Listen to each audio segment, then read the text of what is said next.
하나님께서 범죄한 인간을 놓고 그와 같은 답을 정해놓으시고 말씀하셨습니다. 그것은 바로 죽음이라는 것이죠. 창세기 2장 17절에서 하나님이 아담에게 선포하셨습니다. 선악을 알게 하는 나무의 열매는 먹지 말아라. 내가 먹는 날에는 반드시 죽으리라. 얼마나 무서운 말입니까? 근데 아담은 이걸 소홀히 여기고 하와의 욕에 넘어가서 선악과를 따먹음으로 하나님께서 인생의 삶의 결론적인 선언을 하신 것이 창세기 3장 19절입니다. 내가 흙으로 돌아갈 때까지 얼굴에 땀을 흘려야 먹을 것을 먹으리니 내가 그것에서 취함을 입었음이라. 너는 흙이니 흙으로 돌아갈 것이니라 하시니라. 그래서 하나님이 선포하신 죽음은 누구도 거부할 수 없는 인생의 마지막 결론적인 마침표였습니다. 그렇기 때문에 이 세상 사람들도 죽음을 인생의 답과 결론으로 말하고 있습니다. 그래서 세상은 재행부상을 말합니다. 모든 재, 갈행, 없을무, 항상상 모든 것은 다 갈 곳으로 가고 아무것도 남지 않는다. 세상 철학과 종교의 결론이 재행부상입니다. 태어나는 것은 반드시 죽는다는 것이죠. 이 결론과 답에 대해서 아니라고 말할 사람 아무도 없죠. 틀린 말은 아니고 분명하고 하나님도 죽음을 말씀하셨지만 근데 이 답은 답답한 답입니다. 결론은 뚜렷한데 참 답답한 겁니다. 결국 이 답은 오답입니다. 그러나 성경은 하나님께서 죽어 흙으로 돌아간다는 답만 주시지 않고 예수님을 통해서 답답한 답을 넘어서서 부활이라는 정답을 주셨습니다. 우리 예수님이 요한복음 11장 25절 26절 이 정답을 말씀하셨습니다. 같이 읽어봅니다.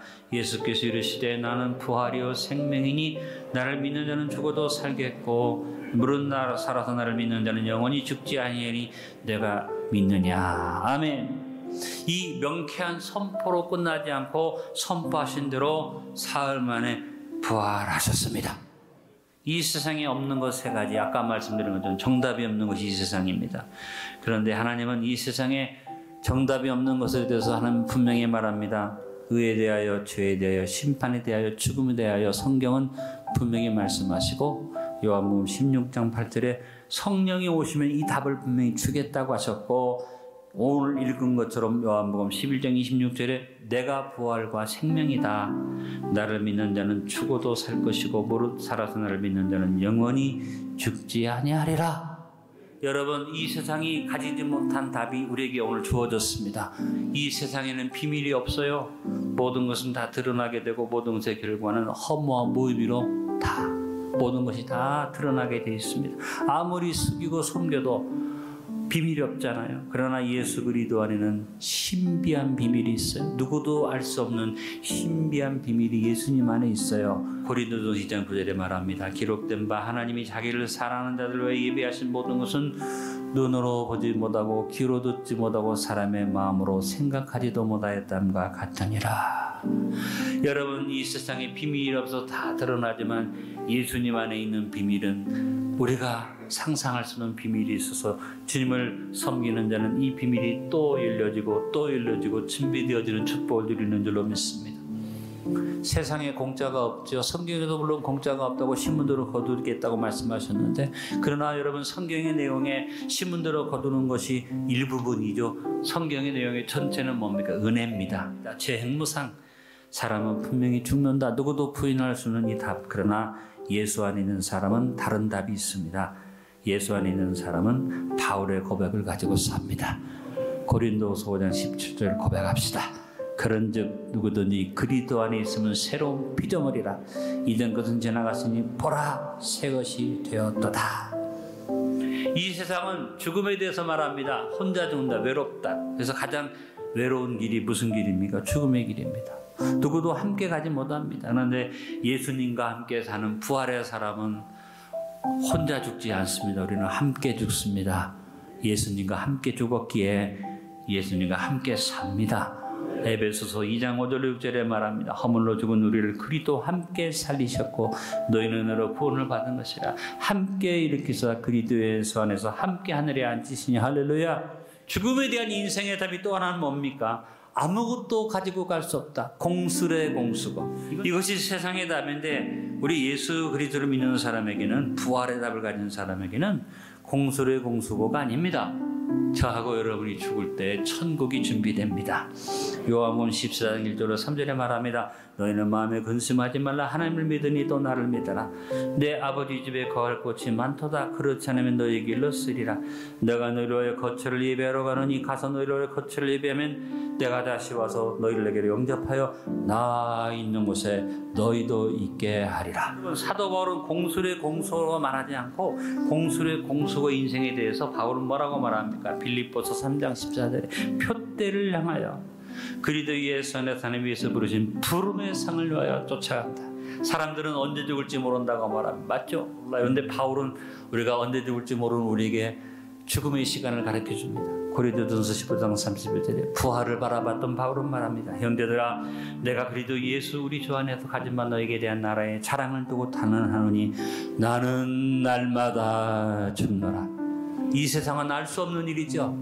날마다 예수 안에서 죽기 때문에 어떤 일이 다가와도 언제 주님이 부르셔도 갈 수 있는, 언제 죽는지에 대한 답을 가지고 있는 인생이 저와 여러분의 삶인 줄로 믿습니다.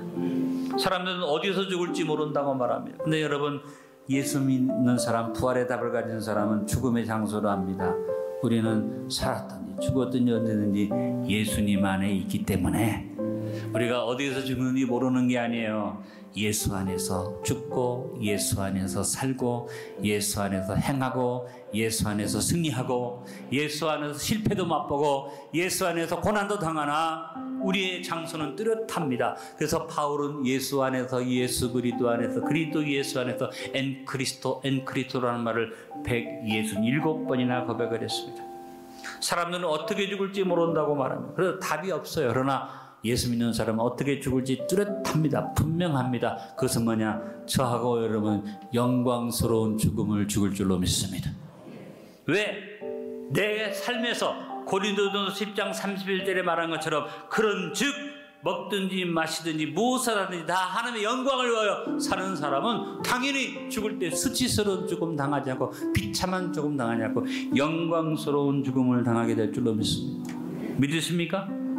그런데 여러분, 내가 영광스러운 죽음을 당한다고 말하는 게 아니라 하나님이 뚜렷하고 분명하게 우리 죽음에 대해서 말씀하셨습니다. 시편 116편 15절에 그의 경건한 자들의 죽음은 여호와께서 보시기 귀중한 것이로다. 예수 안에서 경건하게 사는 사람이 죽을 때 귀중히 보시고 하나님은 그를 생명의 부활로 일으켜 주실 줄로 믿습니다. 여러분, 이 답을 가지고 삽시다. 주님 보시기에 소중한 경건한 성도로 삽시다. 언제 부르셔도 하나님이 소중히 보시는 부활의 생명을 얻는 아름다운 인생의 결론을 가지고 사는 저와 여러분 되어지길 바랍니다. 결론을 맺습니다. 부활은 우리 인생의 명쾌한 답과 결론입니다. 이 부활주일의 무엇보다 우리의 삶과 죽음에 대한 분명하고 명쾌한 답을 주셨음을 감사드리면서 부활신앙인으로 살아가기를 결단합시다. 예수님 안에서 날마다 나를 죽이며 범사에 하나님 영광을 경건한 자로 살아갑시다. 부활의 생명의 신 주님과 동행하며 날마다 큰 소리로 고백합니다. 보라, 새 것이 되었도다. 이 믿음의 고백과 선포로 살아가는 부활의 증인들이 되시기를 주의 이름으로 축원합니다.